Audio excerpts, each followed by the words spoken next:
Esto da lugar, como ya lo hemos estudiado en detalle, a la bilateralidad de la audiencia, ¿cierto? Y sabemos que la bilateralidad de la audiencia es un parámetro que incluso está considerado dentro del debido proceso.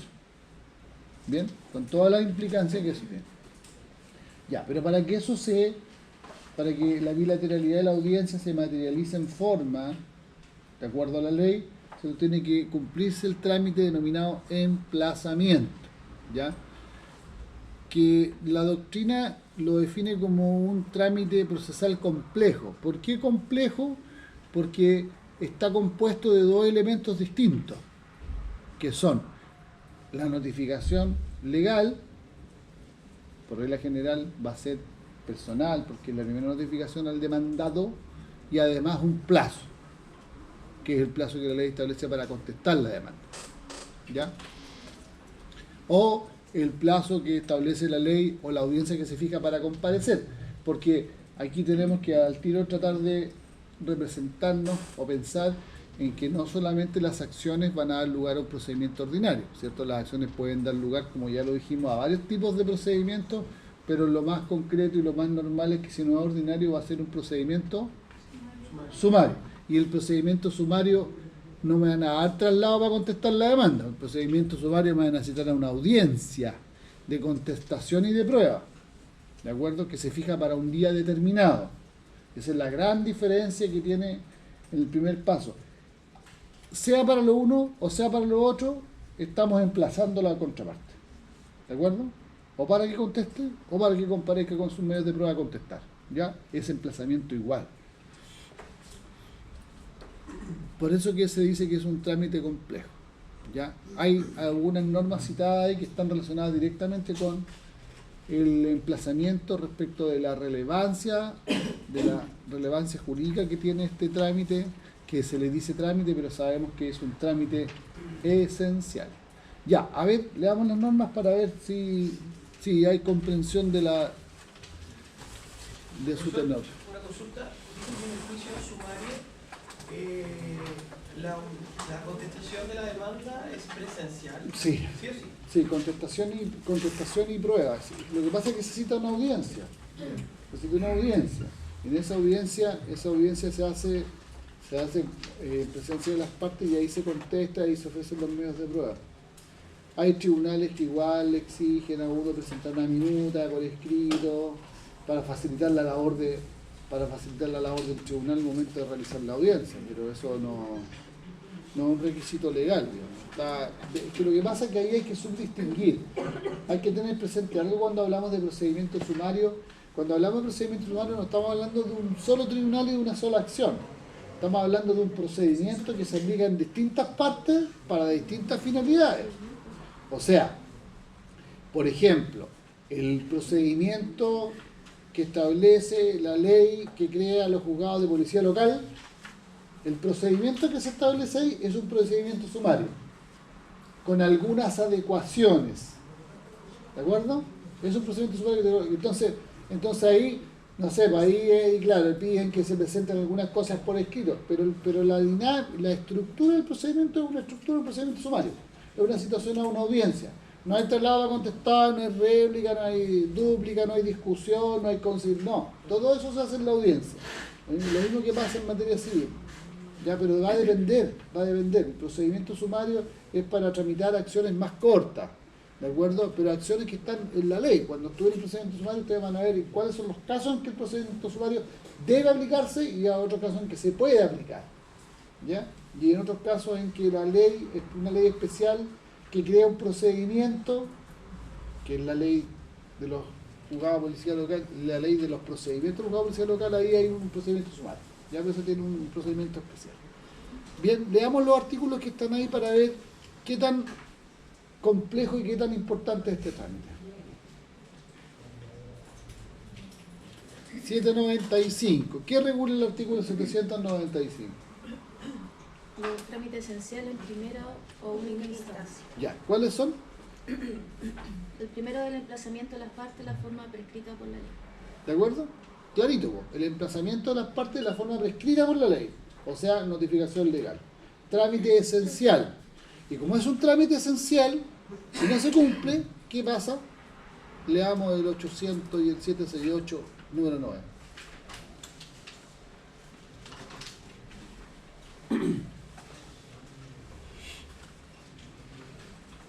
Artículo 800. En general son trámites o diligencias esenciales en la segunda instancia de los juicios. Ya, el 795, trámite esencial en la primera instancia, ¿de acuerdo? Y el 800, trámite esencial en la segunda instancia. Ya, da lo mismo. Vamos al 768, número 9, que es el recurso de...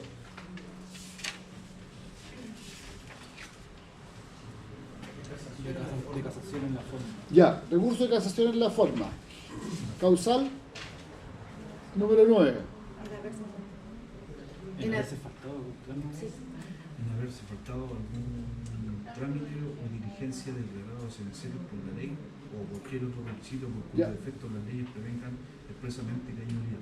Ya, acá están declarados expresamente por la ley como trámite esencial el emplazamiento, ¿de acuerdo? Y sus efectos son esos.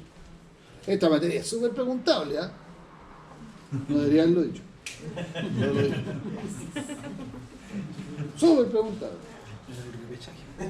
De hecho, me estoy imaginando una pregunta. Le vamos a poner aquí a la diablo. Súper pregunta.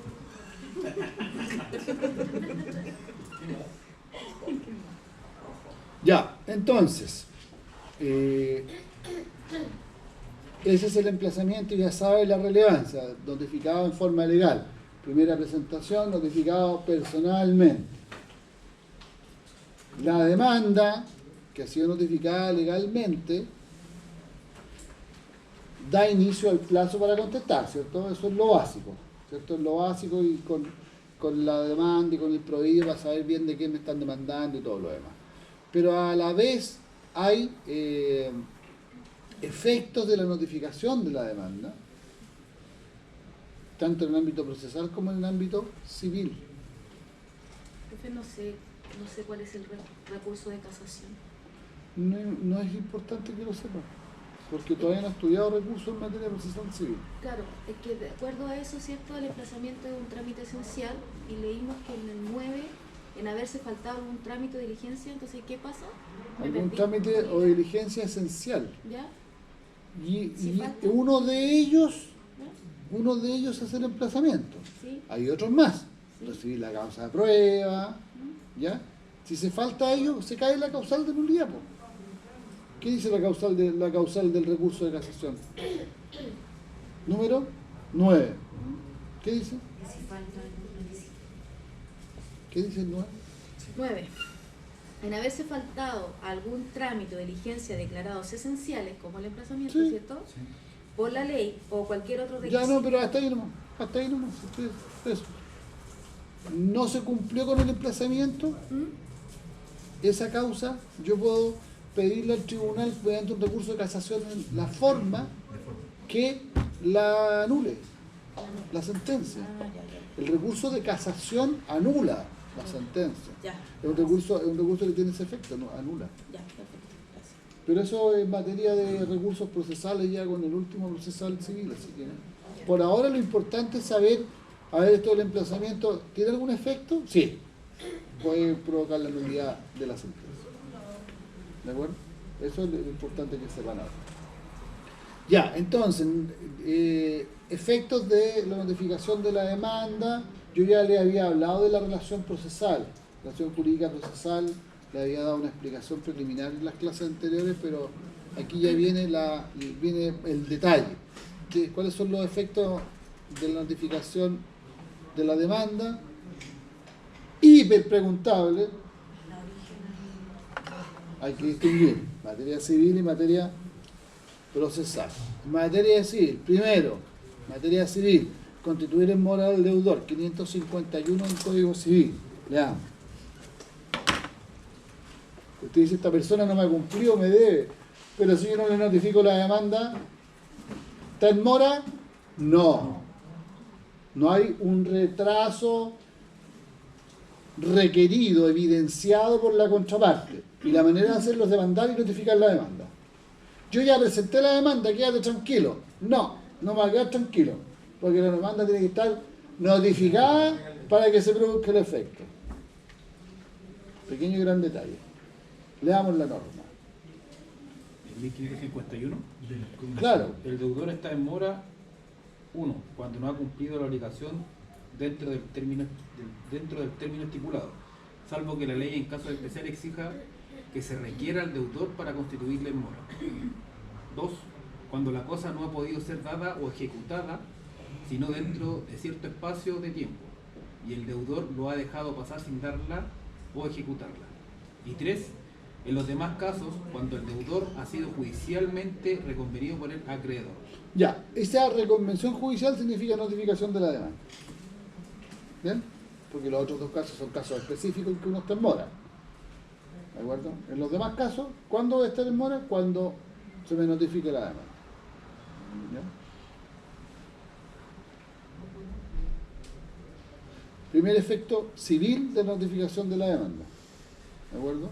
En materia de obligaciones, en derecho civil ustedes van a estudiar distintos temas. Obligaciones, sucesorios. Y en materia de obligaciones, esta norma es fundamental, porque no va a haber incumplimiento de la obligación si no hay mora. Y para que haya mora, tiene que darse los requisitos de hacer. Bien. Interrumpir la prescripción, 2503 y 2518.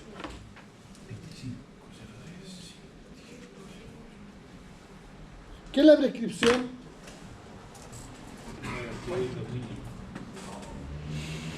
Como figura, Es un modo de extinguir la obligación. Pero esa es la prescripción, sí. La adquisitiva, un modo de adquirir lo mismo.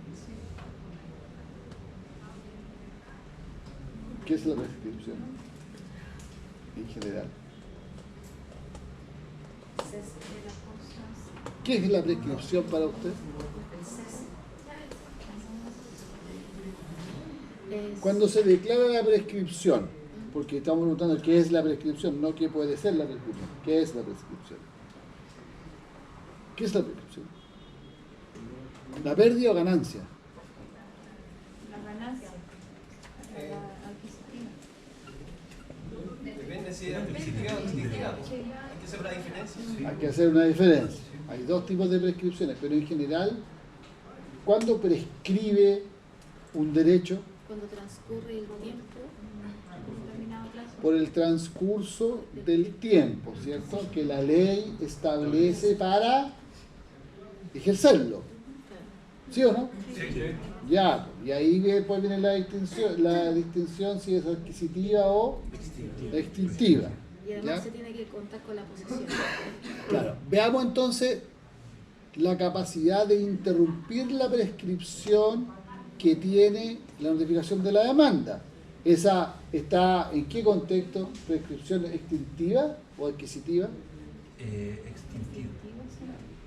Adquisitivo. Adquisitiva. ¿Qué es lo que estamos interrumpiendo? La posesión. Estamos interrumpiendo el plazo para no perder nuestro derecho. ¿De acuerdo? Pero estamos evitando el efecto extintivo y estamos como cortando el plazo de que esta persona le está corriendo para adquirir. ¿De acuerdo? Si una moneda también con dos caras. Ya, leamos la norma para aclararlo más porque veo caras de sorpresa en los niños. Es difícil explicarlo. Ya. 2503. Sí, Interrupción civil es todo recurso judicial intentando por el que se pretende verdadero dueño de la cosa contra el poseedor. Solo que ha intentado lograr la interrupción. Y ni aún el caso, y ni aún en los casos siguientes. 1. La notificación de la demanda no ha sido hecha en forma legal. 2. por lo tanto, si ha sido en forma legal, hay interrupción. ¿Y qué pasa? ¿Cuál es el efecto de la interrupción? ¿Qué pasa con el plazo transcurrido? ¿Se suspende? No. Se pierde. Esa es una mezcla bien mareadora. Se pierde. El plazo de la prescripción puede interrumpirse o suspenderse, Sí.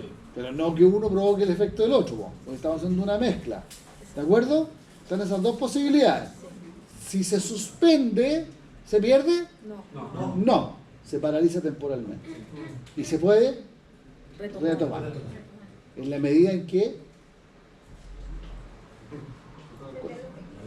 ¿Cuándo se puede retomar?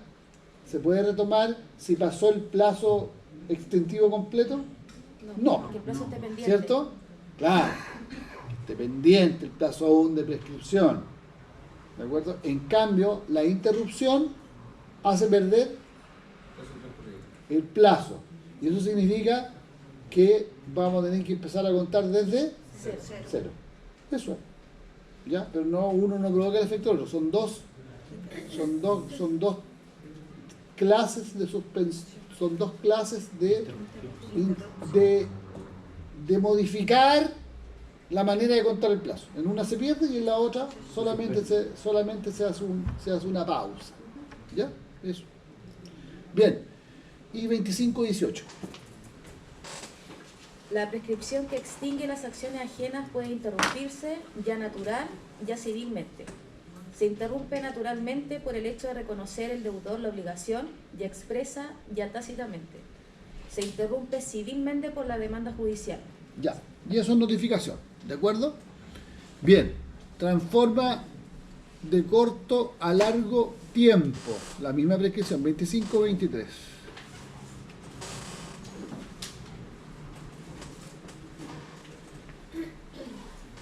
Artículo 25-23. Las prescripciones mencionadas en los dos artículos precedentes corren contra toda clase de personas y no admite la suspensión alguna. Interrúmpese, primero, desde que el interviniente pagare u obligación escrita o concesión de plazo por el acreedor. Segundo, desde que el requerimiento. En ambos casos sucede que la prescripción de corto tiempo, la del artículo 2515. Ya, la sucede, ¿cierto? Lo que pasa es que hay prescripciones que son de corto tiempo y si hay notificación de la demanda, no es que no pueda prescribir, pero se transforma en de largo tiempo y se aplica las reglas generales. ¿De acuerdo? Si es una prescripción de 1 o 2 años y se interrumpe, ahí lo que se hace es que se transforma de largo tiempo y se aplica las reglas generales de prescripción de 5 años. Por ejemplo. Ya, eso es. 1911, la calidad de... adquiere la calidad de derecho litigioso